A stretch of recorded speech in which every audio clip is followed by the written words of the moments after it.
There was a shooting that took place at the Marathon Burger grand opening in Long Beach that left one person dead. Now, that murder has been unsolved until now. The developing news in Long Beach, where one person is dead and two others are injured after gunfire disrupts the grand opening of a restaurant founded by the family of late rapper Nipsey Hussle.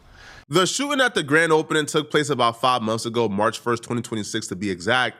Now, the cause of the shooting was gang violence, multiple gangs who don't get along being at the same location at the same time.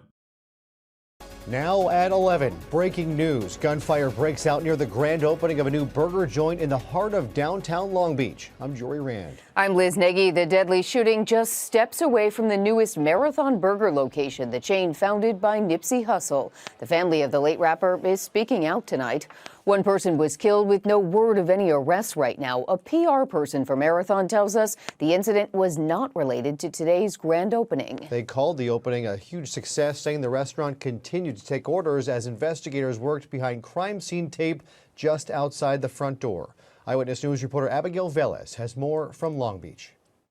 Liz, Jory, this street has been blocked off for a huge portion of the day after a deadly shooting here in the heart of downtown Long Beach. And on a Sunday night, on what was supposed to be a joyous occasion, this was the last thing anyone here wanted to see. Somebody said, well, they're fighting outside, but it looked like it was, a real, whatever was going on, it was really serious. When it initially happened, I came out with my report documenting what took place at Marathon Burger. Others came out with what they believe took place at Marathon Burger. But for the most part, there's been very little activity on this situation and on this case for 5 months. It's been pretty hush and hush, right? But that ends now, all right? There are murder indictments coming down on 3 different gangs, the Insane Crips, the Rolling 80s, and the Hoovers, and more specifically, the A-Tray Hoovers. Currently, none of these people are currently in custody, so this will probably be breaking news for a lot of people. This will probably be the first time they find out they're going to be arrested soon on murder charges. And I mean, good luck, all right? I'm not arresting you guys, right? I ain't the police. I'm just a journalist, right? And I'm doing my job as a journalist, right? So, for whoever is named in this video, right? I hope you get some good lawyers and good luck fighting this case, my brother, because you going to jail, and you going to jail very soon. Here's the full story of what took place at the Marathon Burger that day. 3 members of the Rolling 80 Crips, Malik Pryor, his twin brother Tariq Pryor, and their associate Brian Lofton went to the grand opening of the Marathon Burger. When they got there, they quickly realized they had some enemies in the building, right? They were feuding with another notorious gang out of Long Beach called the Insane Crips. Now, there were tension almost from the very beginning, right? It was hostile.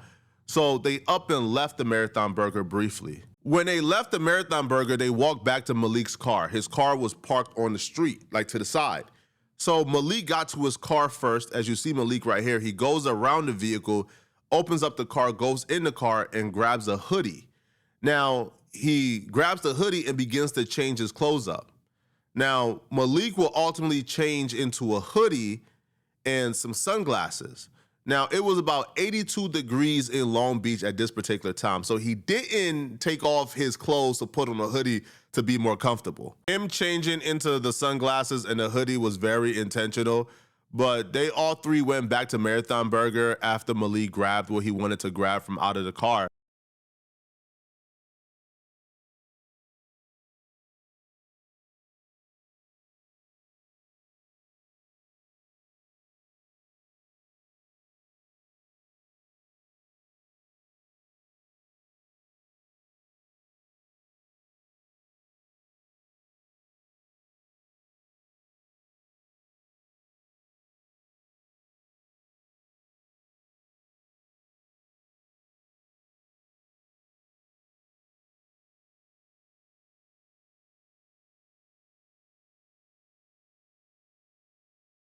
When they went back to the Marathon Burger, Black Sam was quickly alerted that there was tension in the building, right? The Rolling 80s and the Insane Crips were in the same building. There was tension, there was words thrown back and forth, and it's probably best that Black Sam steps in to try to fix this situation. Black Sam is Nipsey Hussle's brother. He's the owner of the Marathon Burger. So, but Black Sam, being a respected street dude, stepped in and tried to mediate the situation.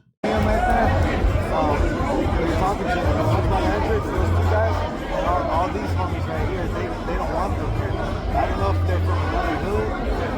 That's what it looks like. They don't want them here.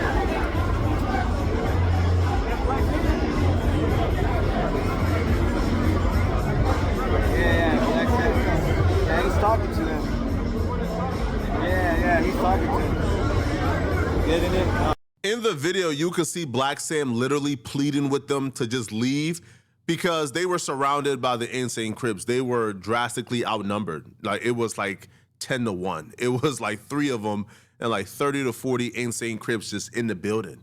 So Black Sam understood the dynamics and understood how much danger they were in. Out of the 30 or 40 Insane Crips that were present at the Marathon Burger grand opening, the ones that have been identified on camera is Donovan Holcomb, Royal Hugan, Kevin Moore, Jordan Bumphis. Now, Jordan Bumphis, his picture is circled because he's very important and very crucial in this murder homicide investigation.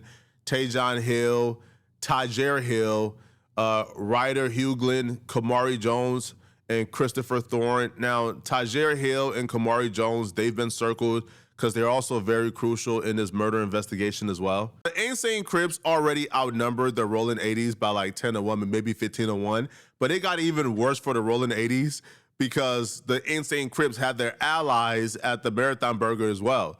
Kamari Jones got a relationship with Kareem Jones, who's from A. Trey Hoover's. So the A. Trey Hoovers was riding with the Insane Crips as well. So now the Rolling 80s, like 3 or 4 deep, is looking at, in opposition, right, in a man force of 40 to 50 that they might have to go up against if they stay at the Marathon Burger. If you look at the video more closely of Black Sam talking to Tariq Pryor and Brian Lofton, you see Kevin Moore, the Insane Crip, right here. Now, he's giving directions to somebody off camera, but they're literally surrounded right now by Insane Crips. Like it's Brian is Tariq, the Rolling 80s, literally surrounded by a gang of Insane Crips. Now, if you move over right here, what you see is Malik. So Malik is right here as his brother is talking to Black Sam.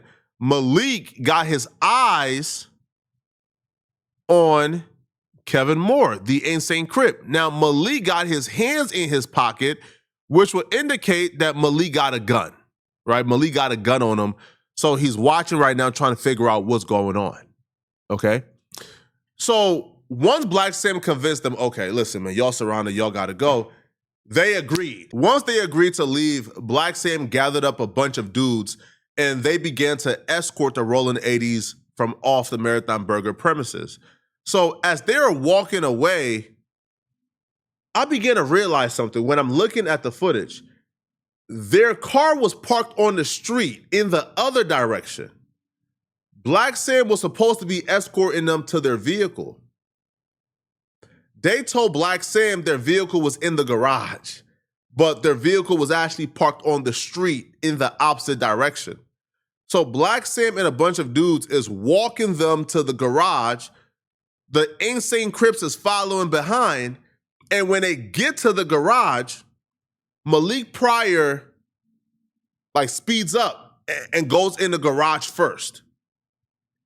Tariq Pryor stays behind and he is slowly walking. Malik Pryor hurries up and go to the garage first, and he waits for Tariq Pryor to come in the garage, for Brian Lofton to come in the garage. They're taking their time.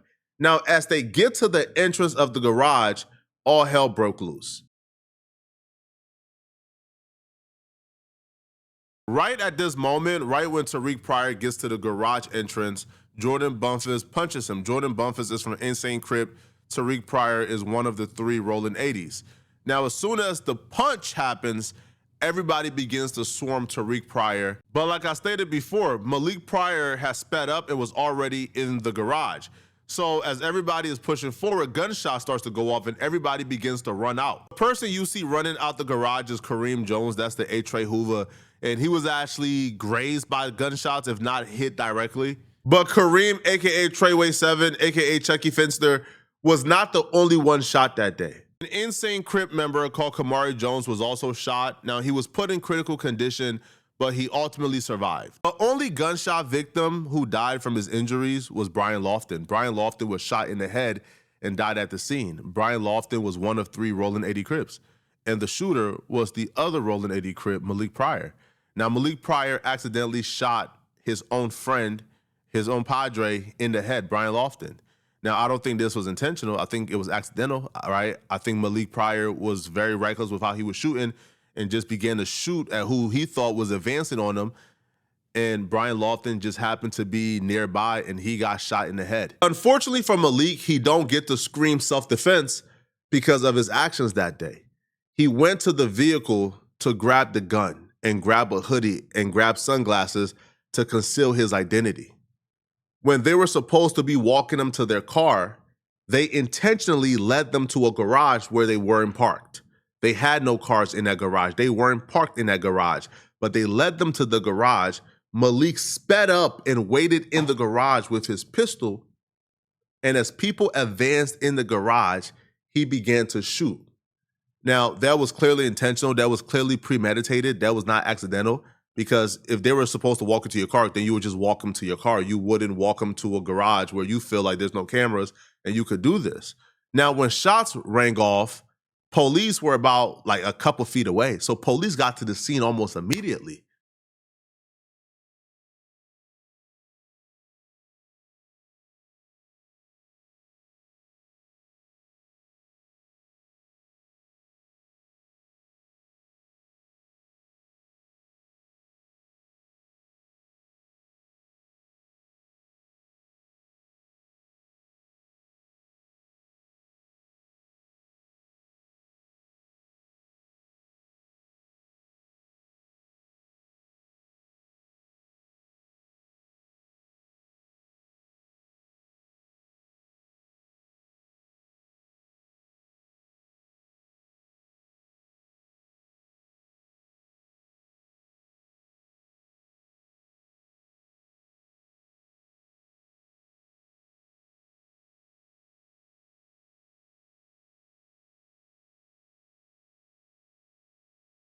Hey, flat on his stomach! Flat on his stomach! We got one person down, and we have possibly 4 shots. I'm the DJ, bro. Hands in the back! Hands in the back! Hey, more people! Over here! Hey, back up! Back up!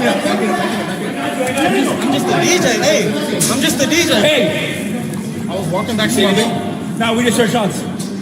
Can you help me up? Hey, bro. Back up, back up. Can you help me up? I was just walking to my car. Back up.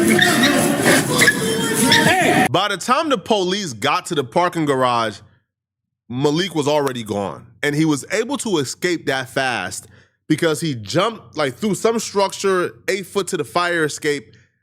It's as if he had this already mapped out and planned with how quickly he thought. Now, he made a very big mistake because he left the murder weapon at the scene. Like, he dropped the murder weapon, he dropped everything, and he darted it out. It's as if he already had an escape plan because he was able to get away fast as heck. The police was at the scene within like 10 seconds and he was already gone. This is the 8-foot jump to get to the fire escape, that Malik took to get away from the police. And this is the murder weapon that was left behind at the scene. Right, so this was recovered at the scene. So it looks like he dropped the murder weapon, then jumped to the fire escape and, and went back to his vehicle. It just feels like this was already mapped out in his head, right? Because why not just go directly to your vehicle and go home? For those who missed it, this is the full replay. So it started off where they were walking to the parking garage. Jordan Bumphis attacked Tariq Pryor. And then Malik Pryor, he shot Treyway 7. He shot Kamari Jones, and he also shot his own friend, all right? Now, also, Taj Hill, which is the insane Crip, Taj Hill will also be responsible for attacking the victim before his death. Now, what I was told was this is going to be a multi-indictment. Like, a lot of people is getting arrested for this, right? Because crimes were taking place or crimes were in commission when a murder happened. So they also is going down. I don't know for what, but I do know there's going to be at least like 8 to 10 arrests, right, from this particular situation. I don't know exactly when the arrests are being made, but what I do know is this is the 100% truth. This is the factual story of exactly what took place at the Marathon Burger. And right, I guess we can like lay dead the narratives down that, that I was lying or anybody was lying about this stemming from the Marathon Burger restaurant, and then it extended outside of it. But for some reason, people were saying, oh, this had nothing to do with the Marathon Burger. They weren't even at the Marathon Burger. They were never at the Marathon Burger. These people weren't weren't even there. They were never there for like I don't know. Like folks think that we come on this internet just to lie for some reason. No, bro. Everything I say on this channel, right? I'm saying it because I think it's the truth. And 99.9% of the time, I get some really, really, really, really great intel. I had the full story 30 minutes after it happened, and I reported it, right? Because again, I'm a journalist. I do my due diligence, and there's sometimes I may get it wrong, but I'll take ownership. But yeah, this is the full story, man. Malik Pryor, like, sir, goodbye, man. You feel me? And everybody else, I don't think it's my place right now to really tell you guys, the 8 to 10 people that are going to be arrested. You feel me? Like, I have a full list of the names that are being indicted. They're not in custody yet, so I'm not gonna, you feel me, like reveal it, right? I'm gonna let justice to take its course. But just know, man, listen, y'all are out of here, all right? And there's nothing y'all can do about it, man. All right, y'all fates have already been sealed, man. All right. It's about 8 to 10 arrests coming from all three gangs: the Hoovers, the Rolling 80s, and the Insane Crips. Okay. Y'all let me know what y'all think about this, man. Do y'all want me to also release some more indictments? I got 3 right now in the chamber that I haven't released. Is some prominent media personalities / gang members who are involved in these indictments that are coming. But y'all let me know what y'all want, man. Y'all want me to release it or not? Let me know, okay? All right, if you're still watching this video and you want to watch another good video, then click on this video right here somewhere on my screen where I break down why this white woman is claiming that, that she knows who killed like Nolan Wells. I'm gonna see you guys in this Nolan Wells video. I'm out of here, folks. Peace.